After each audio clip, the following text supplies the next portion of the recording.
अगर आपको स्कैम करना है तो सरकार आपको खुद ट्रेनिंग दे रही है। हाँ, बिल्कुल सही सुना आपने, ये मजाक नहीं है। ये सीएजी की रिपोर्ट है, भारत के सबसे बड़े ऑडिटर की रिपोर्ट। 2015 में नरेंद्र मोदी सरकार ने प्रधानमंत्री कौशल विकास योजना बनाई। जैसा कि होता है, बड़े बड़े होर्डिंग लगे, देश भर में प्रचार हुआ और अलग से कौशल विकास और उद्यमशीलता मंत्रालय भी बना दिया गया। योजना के लिए लगभग 14.5 करोड़ रुपए एलोकेट किए गए और 10,194 करोड़ रुपए खर्च भी कर दिया गया। लक्ष्य था 1 करोड़ 32 लाख लोगों को स्किल ट्रेनिंग देना और 1 करोड़ 10 लाख लोगों को सर्टिफाइड भी कर दिया गया। हर सर्टिफाइड कैंडिडेट को मिलते थे 500 रुपए। यहाँ तक तो सब कुछ ठीक लगता है, लेकिन अब सुनिए असली कहानी। सीएजी की रिपोर्ट में जो खुलासा हुआ है वो चौंकाने वाला है। 95,90,801 कैंडिडेट में से 90,66,264 कैंडिडेट के बैंक अकाउंट वाले कॉलम को या तो खाली छोड़ दिया गया, फिर जीरो या फिर नॉट एप्लीकेबल लिख दिया गया। मतलब 95% लोगों के बैंक अकाउंट का कोई डेटा ही उपलब्ध नहीं है और बचे हुए 5,24,537 में भी 12,127 कैंडिडेट के बैंक अकाउंट सेम लिख दिए गए। एक ही बैंक अकाउंट को हजारों लोगों के लिए यूज कर लिया गया। प्रधानमंत्री और कैबिनेट मंत्री दुनिया भर में घूम घूम के कहते हैं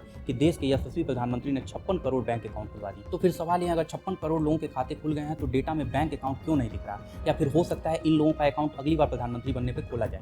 सेम ऐसा ही कुछ मोबाइल नंबर के साथ हुआ है। लगभग 10.5 लाख कैंडिडेट का मोबाइल नंबर या तो सेम लिख दिया गया है या फिर 0 या 1 2 3 4 या 111 लिख दिया गया है। ऐसा ही कुछ कमाल ईमेल के साथ भी हुआ है। abc@gmail.com, xyz@gmail.com। मतलब इतने निकम्मे हैं कि स्कैम भी करना और मेहनत भी नहीं करनी। रुकिए, अभी जाइए मत, अभी तो घोटाला शुरू हुआ है। एक कंपनी है नीलिमा मूविंग पिक्चर, जिसने 33,493 लोगों को ट्रेनिंग दी। ट्रेनिंग के बाद बैच की फोटो वेबसाइट पर अपलोड करनी थी, लेकिन यहाँ पर गया बिहार की फोटो बहराइच के यूपी में डाल दी गई, बहराइच की फोटो श्रावस्ती में डाल दी गई, महाराष्ट्र की फोटो राजस्थान में डाल दी गई और कई मामलों में कैंडिडेट की प्रोफाइल पिक्चर सेम रख दी गई। मतलब सुना था हर किसी का हमशक्ल होता है, यहाँ तो एक ही आदमी के नाम और कई रूप हैं। एक और कंपनी है present media private limited, same testimonial अलग अलग फोटो के साथ अपलोड कर दी गई, सेम फोटो अलग अलग बैच में डाल दी गई, ट्रेनिंग दी गई किसी और की, पोस्टर किसी और का लगा दिया गया, डॉक्टर के कपड़े पहनाकर मीडिया की ट्रेनिंग दे दी गई। अब सुनिए सबसे मजेदार बात, आपके हिसाब से एक जिम में कितने ट्रेनर हो सकते हैं? 2 3 चलिए 5 मान लेते हैं, लेकिन सरकार के जिम में ऐसा नहीं होता है। 33 जिम में 30,000 लोगों को नौकरी दे दी गई।